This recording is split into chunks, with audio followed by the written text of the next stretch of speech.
আমাৰ ৰাজ্যৰ চিকিৎসকসকল আৰু চিকিৎসা সেৱাৰ লগত জড়িত চিকিৎসা কৰ্মীসকল সকলোৱে কোভিড যুদ্ধৰ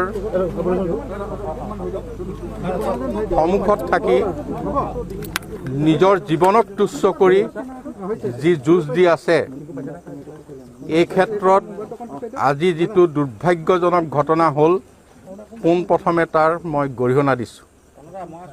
আৰু এটা কথা মই নিশ্চিত কৰিছোঁ, প্ৰতিজন চিকিৎসক আৰু চিকিৎসা কৰ্মীলৈ যে তেখেতসকলক আমি সম্পূৰ্ণ নিৰাপত্তা দিম।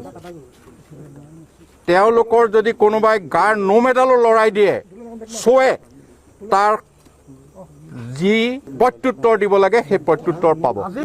মই যিটো কথা কৈছোঁ শুনক, যে গাৰ নোমতো যদি কোনোবা ডাক্তৰ আৰু স্বাস্থ্যকৰ্মীৰ নোমতো যদি কোনোবাই হাত দিয়ে, তেওঁলোকৰ যিটো প্ৰত্যুত্তৰ দিব লাগে সেই প্ৰত্যুত্তৰ পাব, আৰু আজি ৰাতিৰ ভিতৰত প্ৰত্যুত্তৰ পাব।